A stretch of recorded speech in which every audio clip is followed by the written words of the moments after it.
Welcome to the Recruiting Stories podcast, where we celebrate recruiting by exploring the stories of leaders and top performers by digging into their stories and understanding how recruiting has impacted their journey and their success. All right, guys, welcome to the Recruiting Stories podcast. I'm super excited about this edition. We have Eric Heath, Managing Director with Bluejay Advisors, joining us. Eric, welcome. Good morning, Adrian. Thanks for having me. Glad to have you, man. This is an exciting conversation for me. It ends up, we've connected in the past, and there's seems to be conversations about M&A all over the place for the past couple of years, would just really love to kind of get your background, of course, and take on the market. But maybe that's a good place to start. Is what is the market right now for M&A and transportation? And maybe tell me a little bit about Bluejay Advisors. Yeah. So I would say the last couple of years have definitely been slower on the M&A front. I think, as we all know, we've been in a freight recession for the last 3 years.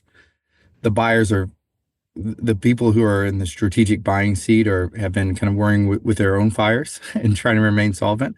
And then the would-be sellers are just trying to, they don't want to sell at the bottom. So they're working on a lot of these, especially on the asset heavy side. They're having to deal with, deferments on their equipment notes and other things. They're just not really in a place where they're going to exit and get the appropriate value for the decades that they've spent building their business. So more people have kind of waited on the sidelines, unless you're in certain sectors where they've been a little bit more counter-cyclical and haven't been as impacted. Obviously, everything in the brokerage space, the drayage space, everything in the last year or so has been definitely, you've refrigerated, trucking for sure, commoditized, dry van, in retail goods, consumer product goods. Those have all been majorly impacted. We've seen liquid bulk, dry bulk, anything that's kind of more utilitarian in nature, waste hauling, all those guys are doing really well. So less of an issue there. So it really depends on what subsector of trucking you're talking about. Right. Now, with that said, we're talking to a lot of people that are preparing to come to the market, and a lot of buyers that haven't been spending as much that are really looking for acquisitions. So several of these larger strategics are in what we call the pre-IPO phase, which means that they're building to go public. And that's how a lot of times they realize those major returns for their investors. So that's happening right now. And private equity groups as well that have held assets or have invested in assets in the trucking space. They really have two mandates: grow and exit, right? So the best way for them to grow is by acquiring other companies, and then they're going to have to exit as well. Well, with that, I think about the interest rate environment that we've been in. Talk about challenging, I would assume, like with a private equity group or others, that makes the buying process more difficult. Is that correct? Or are groups sitting on a lot of cash that they're waiting to deploy? What do you see there? Yeah. So what ends up happening with the interest rate environment is, well, a couple different things. One, those debt covenants, the rules of which you have to engage and like how risky of an investment you can make definitely tightens up, and the underwriting around banks tighten up. So that's one, is that you just have to be more selective about what you buy and once you send that seat. Also, you can't leverage with the interest as high as it is today. You can't bring on as much leverage, which means that you're going to have to do one of two things. You either have to bring more equity, so you just have to write a bigger check, which means, again, you have to be more selective, because if you're going to get that return on that equity, you have to make sure that you invest in a really great scalable asset. Or two, the sellers are going to have to participate. So they're going to have to roll equity. They're going to have to agree to earnouts or seller notes or those other things. So it doesn't always mean that businesses are worth less, in the same way we might think of houses, that houses are worth a little bit less with a higher interest. It just may mean that the structure of the deal shifts, where the sellers have to take on more of that kind of that risk. And probably more so than anything is the buyers just get more and more selective. Yeah. Right. Right. So with just a quick on Bluejay, and then I want to talk about your background too. Yeah. Does Bluejay focus on like certain sectors of the industry, or are you guys all across the board of transportation? Tell me a little bit about Bluejay. Yeah. So Bluejay Advisor was started 13 years ago by former operators in the space. So Billy Hart and Josh Putterman started this. And I would say that's what differentiates Bluejay more than anything else. I mean, there's not a ton of boutique investment banks that only focus on transportation like Bluejay, but there are others. Uh, but but take that smaller pool and then the number of groups that of those that are started where all the executives are former operators, much smaller, right? Like Right. probably you can count them on one hand. Yeah. So I think that's really where that was Bluejay's roots and how it was started. It was Billy Hart owned Hart Transportation. He sold after 16 years to Universal Logistics, and then he started an advisory firm with his best friend from college, Josh Putterman. Bluejay is uh, the mascot of their alma mater, so it kind of all went from there. So they've been sector wise. If it's anything surface transportation, not on ocean or air, is what Bluejay covers. Anything Cool. in North America. So we have Mexican assets that we're bringing to the market. Uh, that was publicized last year. Our EASO transaction with Hub Group Mhm. was published. So anything in U.S., Canada, or Mexico are places that we're going to focus on. Awesome. Well, and let's talk about you and how you landed there. So, like, did you grow up hoping that you would be in transportation M&A, or tell me a little bit about No, your background? no, not at all. I started in healthcare. So I Okay. spent the better part of a decade in M&A advisory in healthcare, kind of more on the technical side Good. of that. And then I got a wild hair and became an operator myself and actually owned a few car dealerships here in the Okay. Nashville area. I tell people that the first dealership was really profitable, and then the next two took care of all that. So it brought me back down to zero. So exited in 2018, started and then was looking for different opportunities.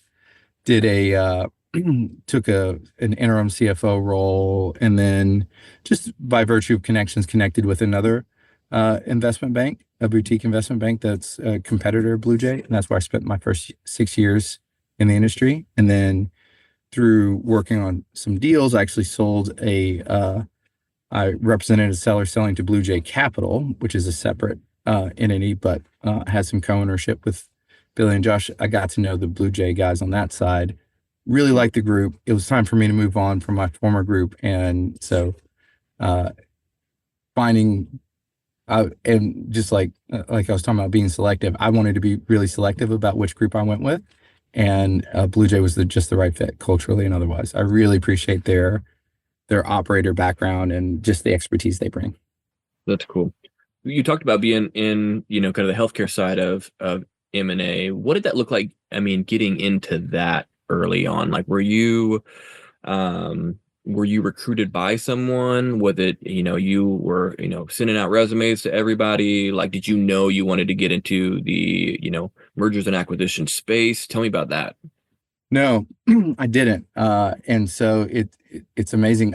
Pretty much all of my opportunities have come by relationships. Mhm. Um, I haven't had the best of luck with recruiters personally. Yeah, sure. Uh, and I think that's because maybe especially coming out of college, I had no clue what I wanted to do. So when an opportunity comes up by virtue of a relationship, it was actually my finance professor at Belmont that got me connected with the group. And it was also my finance professor at Belmont, different finance professor, but that got me connected with the group that I started with in 2018. So it was just by virtue of those relationships, having a small network. And I think, especially in the investment banking, M&A advisory, kind of private equity world, those tend to be smaller shops. So unless you're going to go work for a large, bulge bracket bank that Mhm. has a great infrastructure of recruiting, the only way to really get in there more times than not is just by virtue of relationships. I agree with that so much. It's interesting hearing that because most of who Cover 3 works with is, I would say, like that small to mid-size transportation or transportation tech type of a group, and a good, in my opinion, good recruiters. There's different types, but like good recruiters have deep relationships with their clients, Mhm. and they're able to connect people and understand, where values and culture and skill sets can can match if it's gonna work well. But not surprised at all for you, because I say this to people all the time, like good people know good people, and Mhm. I mean, even in my own career, I look back at some of the places when I was internally recruiting, like, man, we wanted like our best, really good people. Like, who do you know who runs in circles who are like you, who has a Yeah. motor like you, who has values like you, who has communication skills or technical skills like you? Just introduce us because we would love to meet them. Meet them. And I think Yeah. that's what it sounds like. That's what happened with you is, hey, we've got a talented guy. Have a conversation, see if anything comes of it. So that's super cool. That's super Yeah. cool. What Absolutely. made you, um, obviously you're in the healthcare. Like, what made you attracted to transportation to say, I'm going to stick around here and I'm going to build a career there? Because I mean, there's so many sectors, right, that you could be in that space, much like recruiting. So, how did you say, hey, I actually really enjoy transportation and want to stick around there? Yeah, coming from that kind of healthcare background, that just felt like it was, uh, in a lot of ways, it just felt it was so big. The payer system was so convoluted and complex. It didn't feel like it was nearly as entrepreneurial Mm, as trucking, right? So trucking felt like this was this incredible, I'll call it blue collar, although I don't think it's really that way anymore. I think yeah, with everything, all the advancements and uh, yeah, brokerage and the technology, I think it's become very white collar in a lot of ways. yeah. But it felt like it was very entrepreneurial, founder driven, right? Even Mm, some of these large 2000 truck um, plus trucking companies were started by a founder, and rather than and it just seemed like, and we talking about relationships, that there was a lot of weight on relational equity and mhm, in creating those and developing those, which I was very much attracted to. yeah, And I think the larger kind of upmarket, kind of middle market and above, the type deals that I was kind of working on in the healthcare space, it felt more transactional than relational. yeah, Um, and so I think that's what, again, at the end of the day, attracted me to the sector was, uh, yeah, everyone seemed to, as big as it is, people really seem to know each other really right, well. They're very friendly. You go to the conferences and everyone's, seems like they're all friends, and also very welcoming and inviting. And it just, it seemed like it was a large group of people who were in a service-based industry that, not with the best margins in the world, but worked really hard, were really dedicated. The best of the best were dedicated to their employees and their customers. And yeah, I think there's just a lot of honor and valor to the sector. So I'm very much, I'm all in now. I couldn't agree more. I've always said Mm. it's it is a mesh point between blue collar and white collar, um, in our country, where you can kind of see those two things come together, and like you said as well, like, um, it's kind of a microcosm of the American dream. Like, you can still, an owner or a founder can still go out and create something and make it, Yeah. in a pretty big way, and that's really cool. Like, seeing some of the stories that have come out, and again, I just think, there's a lot of good people in the industry as well, and that was attractive for me as well. So Yeah. that's super cool. Yeah. So Um, Tell me about. Let's dive into a little bit about, um, like the anatomy of an M&A deal, right? Like, I think everybody probably has like an idea of what that looks like. We all come from it from different angles, but somebody who's like in the trenches every day, like, what's that look like? And then maybe what are some of the misconceptions people generally have about, an M&A deal in transportation? Yeah. So there's several different ways that that deals happen. Probably the most common one is when there's a buyer and seller, they have a relationship and they just said, "Hey, we should do a deal." Right? And there's no bankers involved and they just call each other and say, "Let's just get a deal done." And then they hire some lawyers and they draft a deal and they try and run it to the ground. What we find is often uh and and that will work. That can and does work. The reason why my profession exists is because it tends to be very difficult to get that deal done. There's all these pitfalls.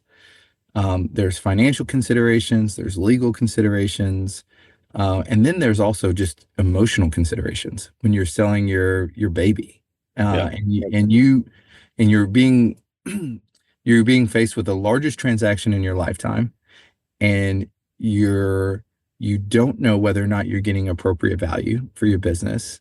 And then even if you are, you don't know if you're agreeing to the right terms or in this 80-page purchase agreement, Yeah. you know, what's market, what's not. It's just a very difficult process to journey through, and it can be all encompassing and all draining. And I think the hardest part is you still have to run a company at the same time that you're doing this, and it just, I mean, it takes all of your time responding to, and that's only if you're dealing with one other party. You know, there's processes that will go to 1,000 buyers, Mhm. right? And so, because it validates that or it requires that. So it is an almost impossible task for most people to do by themselves and get the best outcome. Right. Yep. Right. I think you can always do, it's just like recruiting or anything else. You can do all of it on your own. Yeah. But are you getting the best outcome for you and your people? That's hard. That's Yep. almost impossible Yep. to do by yourself. So yeah, I think misconceptions, probably the biggest misconception is that uh, the the banker's role is that of the introduction to the buyer if you're on the sell side, right? Okay. So that's a very small part of the overall process. I think when you talk about understanding the historical financials, what's the real cash flow of the business? What are the real value drivers? Which buyers are going to be the most attracted to your value drivers, and which of them, if you have certain value detractors, let's say you have a lot of customer concentration issues or otherwise, that for certain buyers would be, they would discount you for that reason.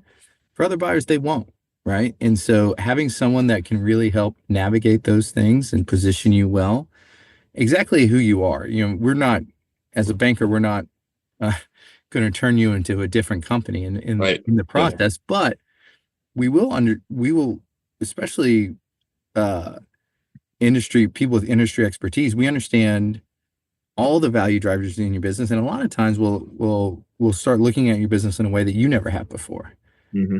and start understanding like, wow, this is something unique about you that's really going to command a lot of value in the space. And then we'll help you manage those pitfalls and the due diligence process that can be, without belts and suspenders, can just take over your entire world. So I think that's probably it, is that just like anything else, like, if our role was only the introduction, this job would be way too easy and we'd be way overpaid. Yeah. Yeah. If that was true, but it's not. And probably the unfortunate circumstance is that there are people. You said that there's good recruiters and bad recruiters. There's good and bad bankers, and there's people that would consider themselves kind of purely brokers, and all they do is the introduction, Yeah. and they don't do anything else. And so yeah, I understand why that perception is out there. And if that's the case, if that's what you're getting from your representative, pay them very little. Yeah. Yeah. Yeah. 100%. That makes all the sense in the world. I think, you know, it makes me think of an example I use all the time of like a fishing guide. Like you can go do it yourself, but like if a fishing guide is doing it every day and they know what to look out for and what the fish are eating and why and what the weather does and how that affects them. I feel that's a similar, obviously, probably a much more complex process for you guys. But like to me, it's a no-brainer that you'd say, why wouldn't we hire if this is something with a biggest transaction I'll ever do, why wouldn't I hire a guide to help walk me through these things and these pitfalls that I may not be able to see myself and save me some pain and increase the likelihood of success and the ideal outcome. Like that just seems like a no-brainer. Yeah, and using your example of the fishing guide, we only really get paid when we catch you a fish, Right. Right. right? And the bigger the fish, we're generally incentivized to catch you as big of a fish as possible. So most, we're a success-based outcome model, right? Yeah. So if really the time we spend with a client, if we don't have a successful process, it's a cost center for us, a Yep. major one, Yep. both in time and money, but really in distraction because we only have the capacity to take on so many clients in a given year. Hmm. So we everyone we bring on, we're co-investing in that process. Yep. I think about yeah, we both probably interact with a bunch of people in this space. I talked about the American dream earlier, and there's a bunch of people, whether they're serious or not, at some point, like, oh man, I'd love to build something and sell it one day. Um, Great, that's dream. Go sell it right off into the sunset. If you were talking to somebody, let's say I'm a trucking brokerage executive or whatever, we're on a we're on an elevator. We're going up 10 stories here, so we've got, a minute or two. And I ask you, what's the most important thing I need to know to prepare my business to sell? What would you tell them? Yeah. So I think the number one thing I would say is there are employees of the business and then there's owners of the business. And if you have to build your business in such a way that the owner doesn't have to be an employee, right? That someone can own your business and get a return on their investment without actually having to work in the business day to day. And so there's a lot that goes into that. That means that you have to be, appropriately recording your financial statements, right? They have to be accurate. You have to have a very keen understanding of your performance metrics and be able to manage from a distance. You have to have strong management in place Mhm. that can take over the day to day and grow the company without you. And that all that relational equity doesn't just sit at the ownership level. So if Mhm. you want to sell your business, then you have to operate as an owner, because the next person that's how they're going to want to operate. Yeah. It sounds like ultimately, I mean, that's going to be a ton of work, but there's also a lot of delegation, both from a leadership standpoint, but you said as well from a relationship standpoint, to make sure that the business doesn't fall apart the moment the owner leaves because of all of their relationship equity. It's the single hardest part. It's why my car dealerships didn't work. Hmm. Uh, it's because when we had one location, we could put our hands on everything. And then Hmm. once we scaled to three, we had to go and hire managers. We didn't do a good job of hiring. We handed over things without the proper systems in place to check and make sure that things were being done as they should. We didn't have any of the right systems in place. We didn't make any of the right hires, and we just scaled and we threw money at a problem, and we would Hmm. just throw in more and more money at it. And because we were trying to move into that more of the owner side than the operator side. Everyone wants to do that. But without the right people and without the right systems, you're just going to be doomed. So yeah, it's so interesting to hear because obviously you have to have the right systems. You have to be profitable and have good books. But also you mentioned people, right? And so to like the hiring, it sounds like is so important, Yeah. especially early on, right? Your building blocks of who you're going to build a business around sound like a really crucial piece. Recruiting.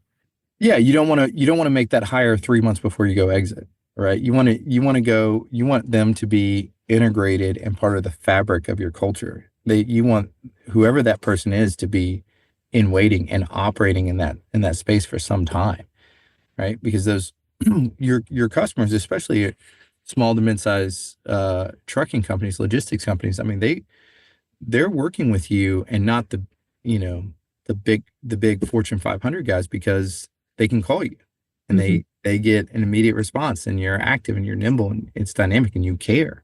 You're a Hmm. problem solver, right? And so that's what won you the business in the first place, right? So then you have to make sure that you can transfer that opportunity to someone else that will keep it going long after you're gone. Yeah, that's so good. That's so good. It makes me wonder, like, do you do you ever like get into process with people and have to say, "Hey, you got work to do. We can't help." Yeah. Yeah. Yeah. 100%. Yeah. And I think part of kind of our mandate of do no harm is that Mm. if we start working with someone and they're not ready, then we'll just say, hey guys, let's pause. Why don't you, and they can be not ready for a number of reasons. It could be people oriented, it could be process, it could be financials. It could be that their valuation expectations are just way higher than where their business is today. And that's okay. That just means you're not ready. Right. Um, so what we try to do is in those situations, let's pause before we go and run you through a process that just uses every bit of gas you have in the tank, Hmm. only to come to an outcome that we can probably guess where we're going to be on the front end. Um, so let's conserve our energy and let's keep up a dialogue where we're going to try and we'll help you. We'll connect you with people with the network. I'll call my friend Adrian. He'll go and help you get the right people in your organization if they're not there today. And we'll keep cheering you on until you are ready, and we'll be happy to take you out then. That's cool. Yeah, that's amazing. That's amazing. Um, Out of curiosity, just thinking through, you know, trucking, brokerage, transportation tech, everything like that. It sounds like the at the end of the day, like most of the blocking and tackling is similar as far as financials and people and processes, etc. Are for you, is there a deal that's more fun that you enjoy size wise or type? What does that look like? You know, it it's funny. No, not really, because everything's just a little different, right? So if it's an asset heavy trucking company, the difference is, well, what's the shape of the equipment and the maintenance schedule, and where are you on the capex? If you're dealing with a SaaS company, it's like, well, what's your coding architecture? Do you let's get a coding audit done and make sure everything's going well there. What's your retention rate? So it's everything just, you can have very different value drivers depending on where the business is. I just, I, my preference is likely working with founder owners who have not yet realized the value of their work, Yeah. and they have 90+% of their net worth in their business. Hmm. And then, and they've carried all the weight and all the burden of that for a lot of times decades. And then you get to transfer that wealth to them. Yeah. And it's life-changing Mm. generational wealth. Yeah. Um, that's huge. I mean, of course, we love our private equity clients that we do the same type of work for. It's just probably the work itself is always rewarding, Mhm. but it's a little extra when you're uh, at the celebration dinner and you get to toast a newly minted millionaire. And from someone who, I've had clients that they were sleeping on friends' couches as they were an over-the-road trucker working by themselves, and then now all of a sudden they have millions of dollars and they're giving to their churches and their Hmm. communities, and they're building this new life for themselves, and Yeah. it's incredible. Yeah. I can't imagine how cool that would be, especially for someone like you said who's in the trenches and they're like they don't completely realize the value of what they're doing, and all of a sudden it's like, man, this is real. Like this is something that can and it's going to happen. Like that's got to be both exciting and then also probably a relief at the same time. Yeah, I mean, I think especially on the asset heavy trucking side because of the rise of nuclear verdicts and Yeah. just, I mean, these guys are, I mean, I would say almost under attack from Yeah. all these different existential threats that are coming, trying to take away their business. And they deal with that. I mean, they just deal with that 7 days a week.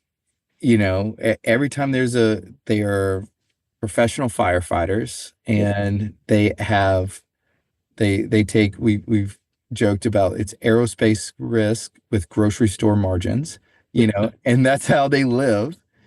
And yeah, to get someone like that, and then fast forward 6 months post transaction, and they're fishing for the first time, and they're spending time with their kids or their grandkids, and there's just a different tone in their voice that they're just relieved, and their employees are taken care of, and they're happy, and their customers are happy, and they're just excited. And so yeah, those are probably the that's the mountaintop. That's cool. Let's end that part on the mountaintop because that's always good to have some warm fuzzies there. But let's Yeah. work towards wrapping up. Man, I've super appreciated your time. This is, I think, insightful and helpful for people. I just know, even some of the folks who are listeners either are, I think interested in one day being on that mountaintop. They're interested in like, hey, how would one day I build something that I could do this with? Or, they're getting close and thinking about those things for one reason or another. And it's a great thing and a great service you guys provide. So I think that's great. Before we close, a couple questions I always like to ask everybody, is one, like looking back at your own journey, where you are now, doing multi-million dollar deals and changing lives in a big way for, employees and owners. Like, what advice would you give your 20-year-old self? Like, what would you say to 20-year-old Eric? Yeah, I would say 20-year-old Eric needs to stop overestimating the amount of work he can do in a day and stop underestimating the work he can do in a year. So that just all these movements create these exponential momentums and traction toward your goals, even if in the midst of the trench warfare, it doesn't feel like it. So Yeah, that's that's awesome. yeah. It feels so urgent, doesn't it, when you're young? Like you're like, I have to do everything today, right now. Yeah, and versus making those investments that Yeah. would pay off. So I think that's kind of how it, kind of a more measured approach. Yeah, when you're young, you feel like all you have is the energy. So just get it done immediately. But you may not be making the right investments along the way if that's how you see it. If it has to have an immediate return. Yeah. And it's important to have a guide at that point, right? Like a guide who can say, hey, 100%. invest in these areas. Yeah, Otherwise, get a mentor to make yeah, sure that you're making the right investments. that's good. Yeah. What about books? Were there any books along the way for you that you read that were like, man, that was life changing. That changed my perspective. A couple. So a couple that come to mind is the E-Myth Revisited is a great book for entrepreneurs and kind of thinking about this owner slash operator mindset. I think is a fantastic book. And then another one called the Go Giver is a great book about generosity and yeah, gratitude. And I think for me, that's another thing that I'm passionate about is uh, it's fun to win and compete and create wealth for yourself and your family. But I think it just it gives it a whole nother level of meaning if you're connected to a church or a nonprofit or an organization, something where you're providing for kind of a greater good. Yeah. I think it just highlights all the wins that much more. Yeah. I love that. I don't know exactly how he says it, but if any of you Dave Ramsey folks out there, you've probably heard him kind of basically say like the most fun you'll ever have is giving away money, Yeah. essentially. And while I'm not that level of founder, like the times in my life I've been able to say, hey, here's a check, or I'm going to give away, man, it's so rewarding. Like it's so good. Yeah. I love that. It's not the amount. It's being able to be to share in the wins and being a little bit and seeing money more as a tool than something that builds your identity. Yeah, exactly right. Yeah, because I mean, at the end of the day, like money is great. It can improve some things, but there's also a point where it's like my life's not going to improve any more or any less if I have more or less of this tool, right? Yeah. And so, My toddler does not care how much money I have in the account. Yeah, at some point I realized with my children, it's funny. I've got a box of trophies and awards and medals from my athletics career. Two Mhm. boxes of these, just sitting in my garage at this point, and like my kids don't care. Like, it was great that I've done those things, and they're like, oh yeah, daddy played football, or daddy was a runner.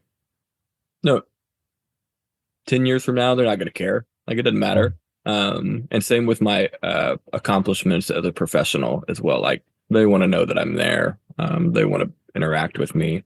And so if I can use my career and my success and my money to increase the opportunities to be with them and serve them and help them, that'll be what matters. So I love that. 100%.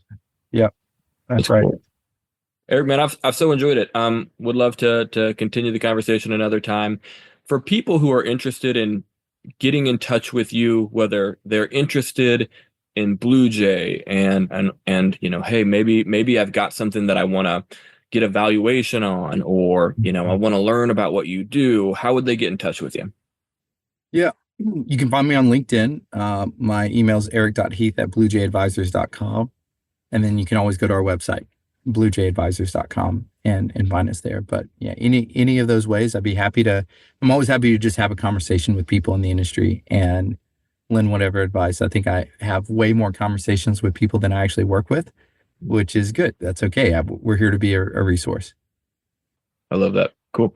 Um, we will put some of that in the show notes so you can connect with Eric. And if you've got any questions for me as well, reach out to me. And we'll see you guys next time. Thank you, Adrian. Thanks for listening to the Recruiting Stories podcast. If you haven't yet, subscribe wherever you listen to podcasts. Check us out on LinkedIn, Adrian Chapman, and Cover 3 Consulting is our company page. Also check out our website, www.cov3consulting.com. Again, thanks for joining us, and we just simply want to remind you that you can change the world by putting people in a position where they can do the most good, and you do that by recruiting. Thanks again for joining us. We'll see you next time.